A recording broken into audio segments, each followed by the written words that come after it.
What's up everyone, welcome back to Striker TV. Today we're going to be installing the Treal Performance ram air intake for the Can-Am Ryker.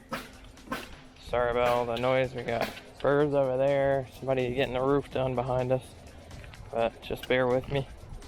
So here's the kit. I got the K&N filter rather than the, there's one other filter they offer, and I got the outerwear sleeve. Since I will probably be caught in the rain a few times, I'm in New York. I didn't get it actually for the performance. I mean, I guess that's a bonus. But if you haven't seen my last video, this actually came off. It flew off when I went over a one of those big steel plates that they put in the road when they do construction. I actually ran over one, and this flew off, scuffed up this panel pretty good, scuffed there, hit here, and then yeah, proceeded to skid across the ground. So this is pretty broken. I had to hold it on the way here. The clips down here are almost useless now. They don't want to fold or bend at all, so I had to just hold it on to get here. But we're gonna be doing this install. I know you have to clamshell the bike for this. I haven't done that yet, so you'll be doing it the first time with me. So let's start. Alright, so before we get started, these are the tools you're going to need. At least these. You might need some more. You need a Torx T30, T20, plastic removal, you know, one of the popper tools. That will help a lot. Some pliers, and we'll see what else we need as we go. Just a side note, the kit I'm going to be installing today only fits on the 900 and the Rally. I think they do make a separate kit now for the 600, but this one only fits the 900. Alright, so to get started, obviously you gotta take the actual intake box off. Normally you'd pull these two clips down, but mine, as you can see, are mangled to hell. So you just pull it off the top. Part of that actually snapped too. So we're just gonna put this to the side for now, and we'll get started on clamshelling the whole bike. If you're not familiar, clamshelling the bike is when you take all the pieces off that you need to, and then you actually lift the entire shell of this bike off of the engine so that you can get to the rest of the intake. Next thing you want to do is pull the hood off. If you haven't done that yet, it's pretty easy. You just have two clips here. You pull them up and you pull forward, and that comes off. Put that somewhere to the side, and then underneath here are two T30 bolts for the Torx T30. It's gonna be a bit hard to do with one-handed, but here's one of them, and then the other one's on this side. We have to take these two out first. Alright, so once you get those T30 screws off at the bottom, sorry, I only have two hands. You just want to pull out on this panel and pull down, and this whole piece will come off. Same thing on this side, out and down, and then the whole front fascia comes off. You gotta do this if you want to do a grill or anything like that too, so it's pretty useful to know. Alright, so once that front fascia is off, you want to come over here and open your trunk, glove box, whatever you want to call it. You get yourself your pry tool. You don't need one of these, it just makes it easier. I'll link one in the description from Amazon. I think they're like $10 or $7 or something like that.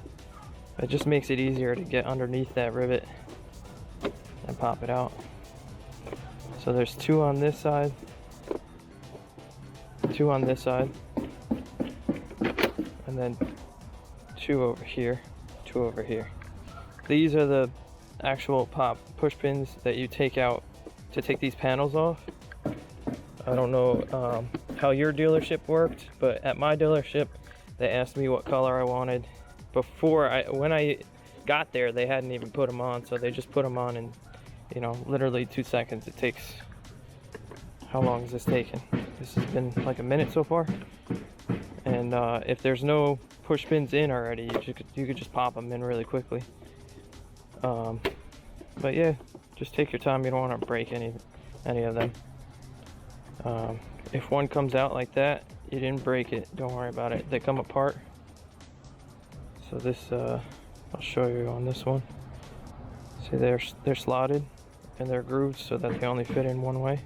So it goes like that, and then that expands at the back. So take all these out. Again, sorry for all the noise. There's construction going on behind me.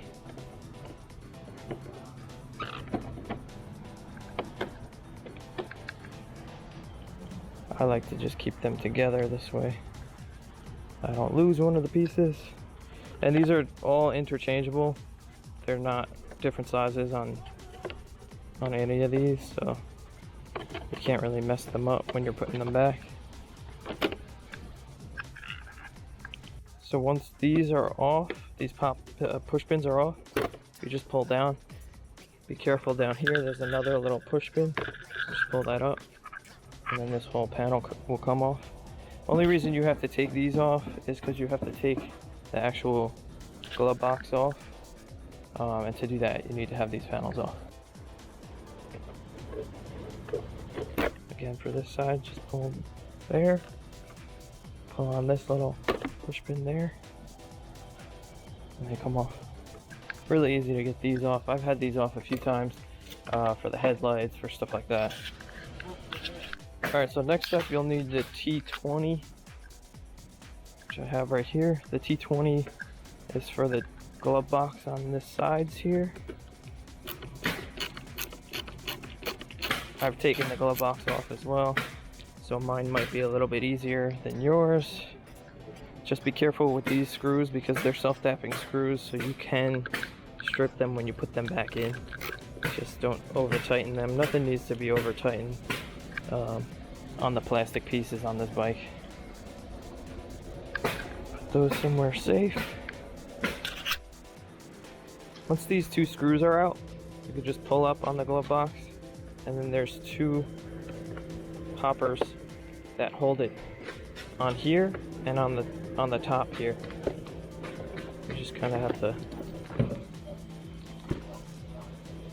So once that's undone, I just took my whole lid off because it keeps coming off. Once that's undone, you have a negative and a positive wire in the back here that attached to your USB port. The white goes on top, the red on bottom. You just pull those out.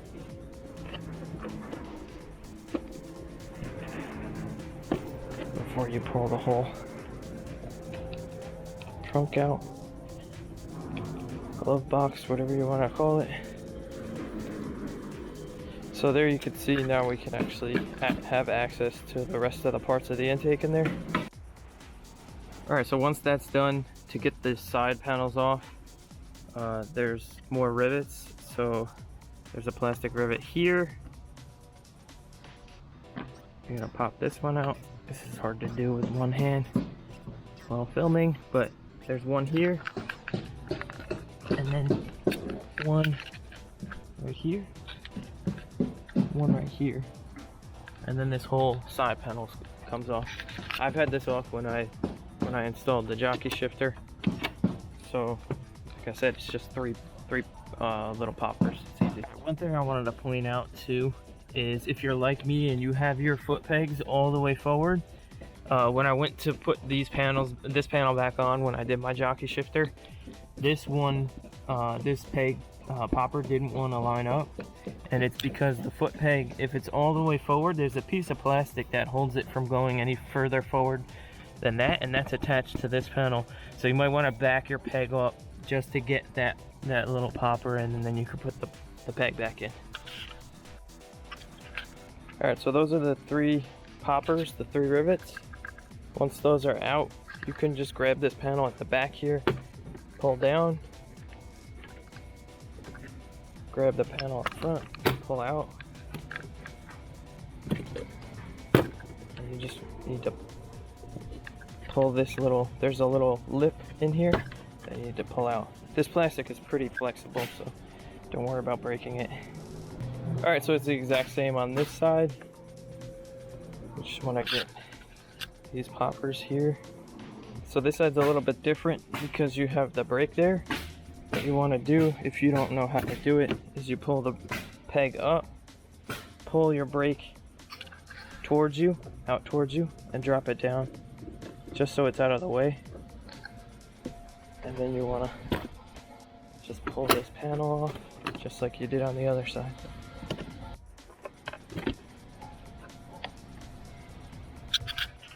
And that's that side done. Just something extra wanted to show you guys. I actually showed the guy at my dealership this. They didn't know that this was here. If you have a Ryker, there's actually numbers to where you put your foot pegs. So 1, 2, 3, 4, 5, and the 5th is obviously the furthest forward you could put them. Just something I wanted to show you. My dealership didn't even know those were there. I showed them, so just something cool.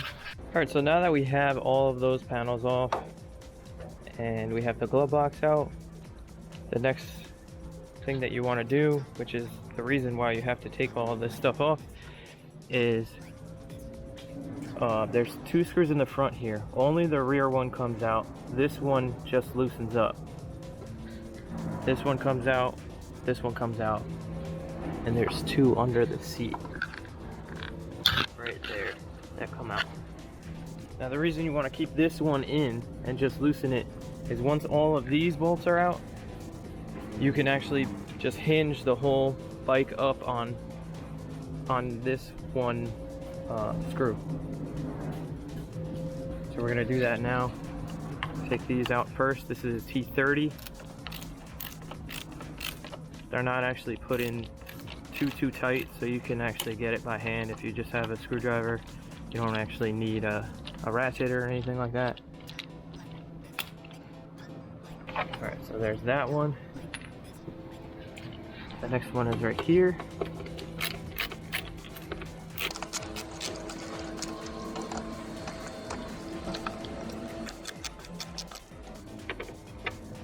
This one is a bit shorter. It has a washer on it. The front one is longer.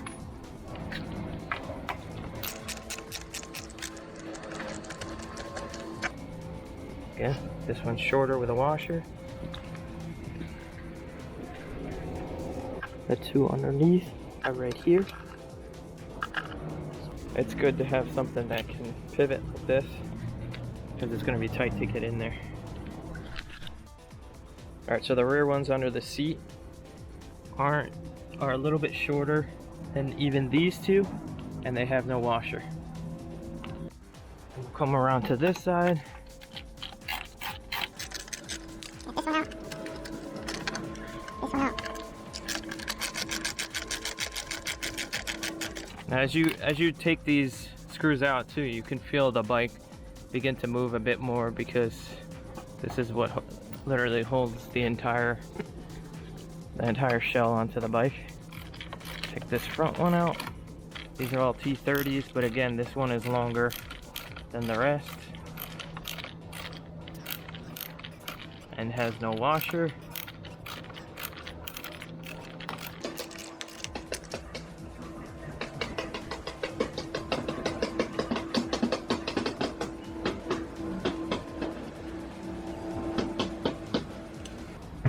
Alright, and then really important, do not take these screws all the way out.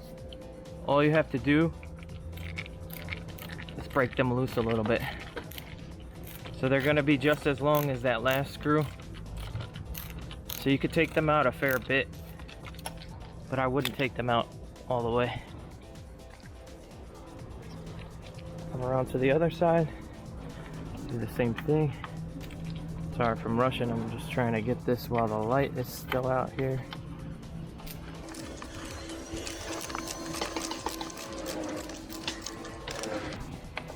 See how that's loose now? So as you can see here, if you have a max mount, you can do this, but you can't pull from the max mount. You'll have to get from underneath the actual seat. Don't pull up on the seat, just pull up on the piece behind the seat. And then, as you can see, the whole bike will pivot right there. Sorry, that was a little hard to film and do at the same time. So you want to lift all of this and actually get something in between. But this is how it opens up. And then the air box, you can get everything out. On the other side, when you actually pull it up, there's like a little, almost like a nipple. I heard this pop when I pulled it up. So when you pull it up, these hoses, this little nipple here goes into this on the intake tube. When you pull the bike up, that just comes right out. But if you want to, you could pull it off. It's a little bit harder to pull it off. But once you pull the bike up, once you clamshell the bike, it'll come off on its own. If you're not sure what to actually prop this up with, I'm using a handle from a jack. I think that's going to be plenty long enough, and it's strong enough to actually hold the body up. Alright, so once you have the bike clamshelled, this is the stock air box. There's a bolt down here, a 10mm down there. There's one up here through the trunk right here. You'll have to undo this clamp with a pair of pliers and pull that hose off, the breather hose. And that elbow, I think, comes off as well. But we're gonna start by taking those 10mm out. Now I believe in this kit you reuse these stock bolts, so when you're taking them off, just be careful not to lose them. Makes it a bit easier if you have a ratcheting wrench or a ratchet. If you just have a straight wrench, you're not really going to be able to get in here too well. So that's when it makes it convenient to have these pivoting heads.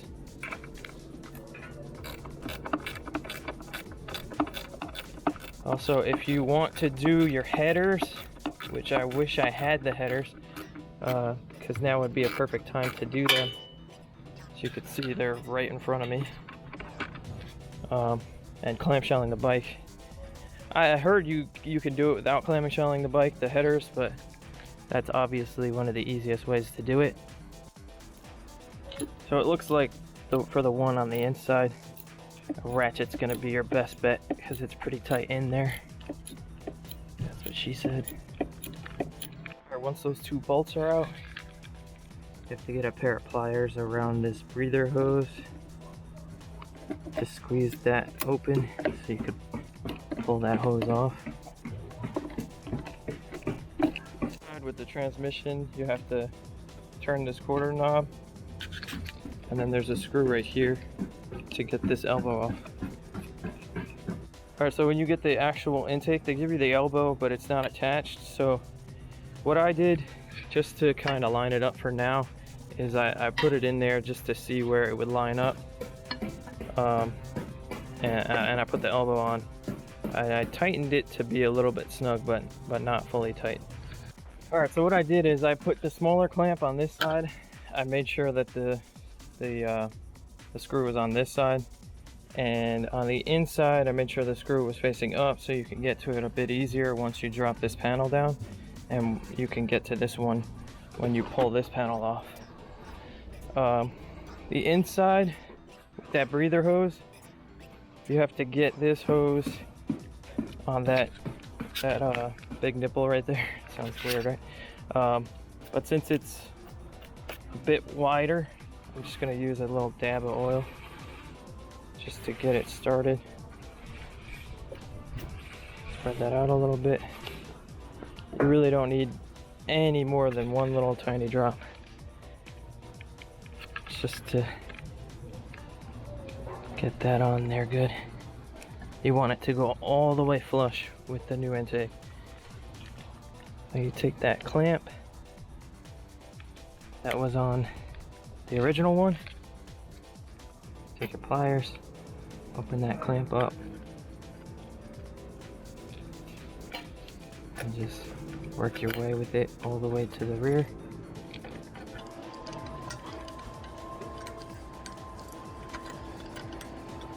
That should be good right about there.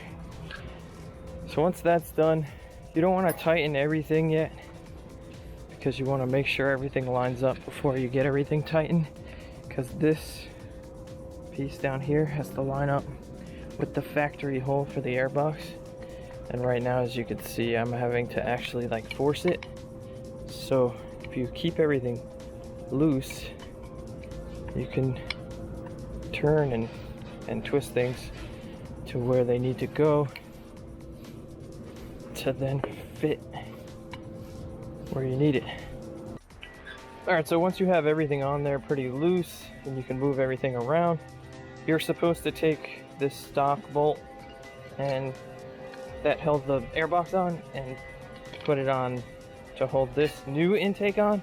I'm a little bit disappointed that they didn't have any kind of rubber grommet or anything that goes in between there. I had an exhaust hanger, so I cut that, and I'm probably gonna just use a piece of it just so that it doesn't rattle around. So you just take that screw, screw it back into the stock location.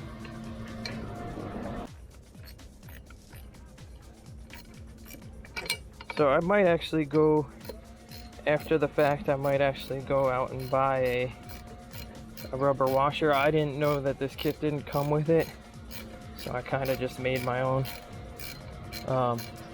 Kind of disappointed that it didn't. I don't know why they wouldn't add something to just give a little bit of flex in this mounting location. But we'll make do for now. Tighten that up. Again, I believe this is aluminum, so you don't want to tighten too much. Just enough where it's not on there. So one other thing, if you already did the lock, I know people that aren't from the United States already have this, but people in the United States don't get this. And if you already haven't done the lock, it's a bit tricky to get to this screw up top. So while you're at it, if you weren't able to snug that down last time by getting up through here, or if you drilled your own, you could snug that up while you're there. But once that's on, basically you have to drop this bike back down, bolt everything up, and then we'll tighten everything up. So again, to drop everything down, you just want to lift up, take your pipe or whatever you had holding it up, and just drop it down. And you want to do the reverse, so you put the two small screws in the back at the seat, the two screws with the washers right there, the long screw up front, and then tighten those two. So once that's back down, you want to get the two screws in the back. These are the smallest, shortest screws out of all of the screws you take out. You can see through here where these bolts go. There's one. The reason they're short is so that they don't come through the seat when you're sitting on it. And that's where the second one goes. So put those two in there. The two with the washers. One goes up front here. One goes back here. Get those all started. And I'm going to tighten them all up, and I'll be right back.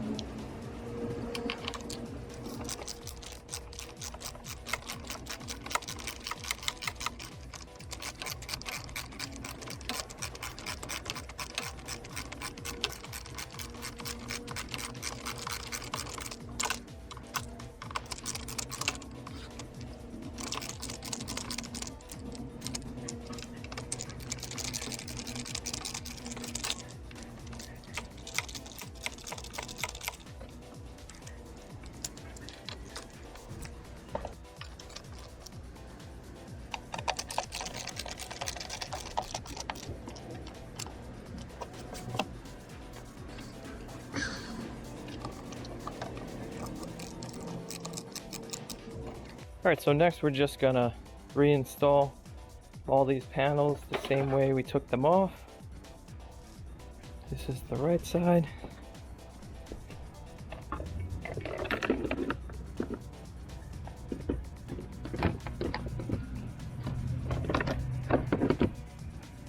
So if you come back here, you see there's a little lip there. Get that around that lip, pop that in. And then up front here, there's just a little popper. And then you'll put these in later. So here's one.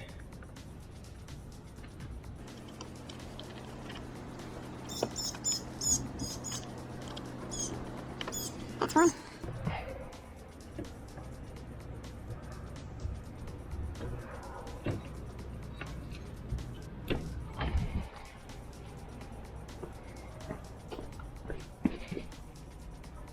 Here's the other three. Same thing for the left side.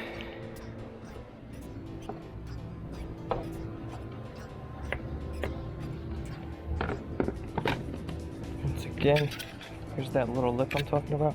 If you get that behind this panel here, like that, then you can just pop that in, pop the front one in, and then you just put your little plastic rivets in. Alright, so I had the same issue when I installed the shifter. If you're like me and you put your pegs all the way to the front, there's a piece of plastic that holds it there. And if that peg is resting up against that plastic, you cannot get this push pin in. So what you have to do is back that peg off a bit. Once that peg is back, you can get a little wiggle room. Yeah, it might give you a hard time, but you just keep at it. Move this peg back a bit if you need to. Then, the last one you need to get underneath here. Pop that in. Now the whole side piece is on. Now we're gonna get the front fascia back on. So to get the front fascia back on, you want to actually put it on from underneath, and then you'll see there's two pegs that need to line up right into these two rubber grommets. And you come, sorry for the angle, and you come up here and you just push up and in.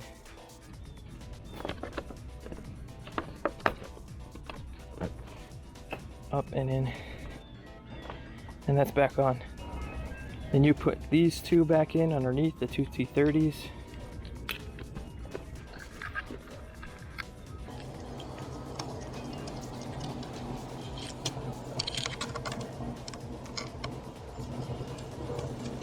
Next up, we could put the hood back on, because everything else that we need to get to is still open with the trunk being off. Alright, so next up, we're going to take the filter and pop that on.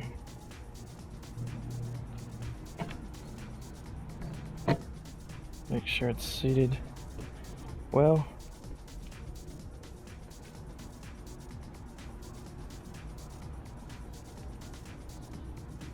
Next up, we're just going to tighten the clamp on the filter.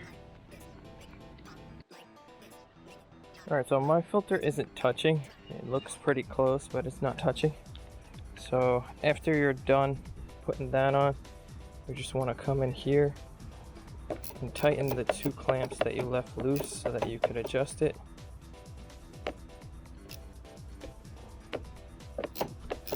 Mine didn't have so much adjustment, just because where it mounts, it doesn't really want to flex so much. Just tighten these two clamps up. I'll show you how to get to the next one in a second. You don't have to completely over tighten these things. You don't want to bend the pipe. and they're not gonna go anywhere once they're tight. So I left the other clamp so that when I open this, I can get right to it right there. You see it?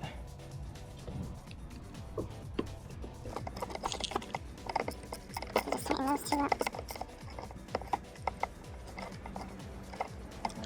And then close this up.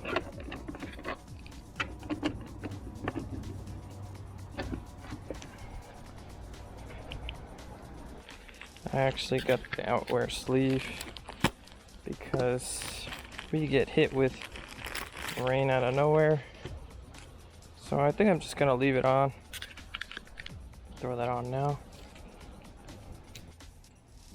These filters are pretty oily from the factory, so things want to slip all over them.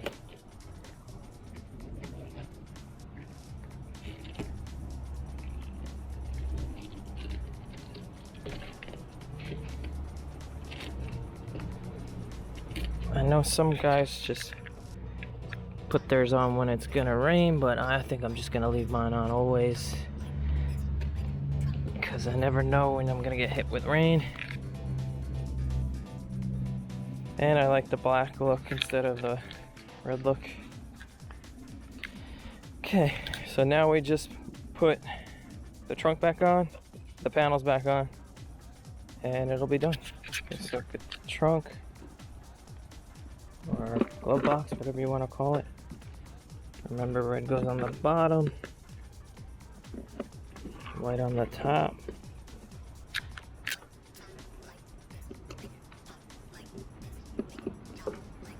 Once those are on, gotta drop it actually like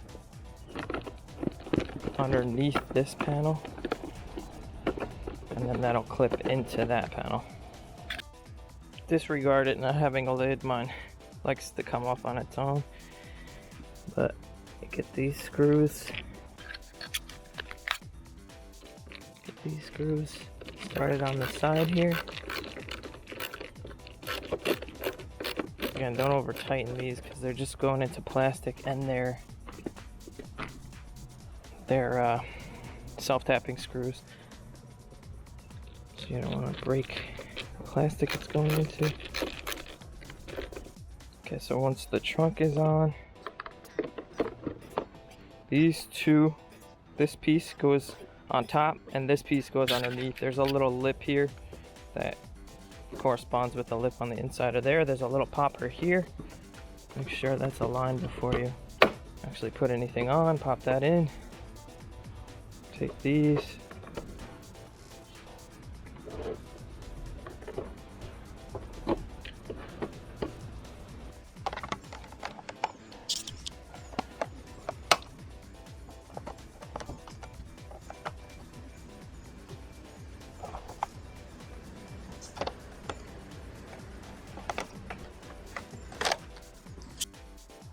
Alright, so that's the finished product. Again, I'm not too crazy about the looks of the ram air intake. One of the choices I had to make was, do I spend more money to get the stock airbox again for around $420 before shipping, before taxes, or do I just upgrade to a ram air for, I think this was $310 with the pre-filter, because they had a sale. And I figured I'd go this route. I didn't want to have to buy another intake, you know, another box, and have it fall off again, because these boxes are just held on by these two little clips on the bottom here. Obviously mine got really damaged when it flew off, but these two clips are what hold it on, and obviously it doesn't hold it on too well, because I've seen a few people on the forums, actually more than a few, 5 or 6 people contacted me the day that I posted up about this happening, that it also happened to them. So obviously this is a common thing that happens sometimes. Unfortunately, I was on a road with a lot of construction.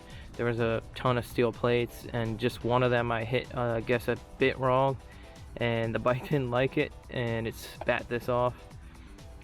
It landed, it actually wound up scuffing a couple of the panels, which I think Gonna see if I could find some of that like black magic or something like that, and see if that'll hide those a little bit.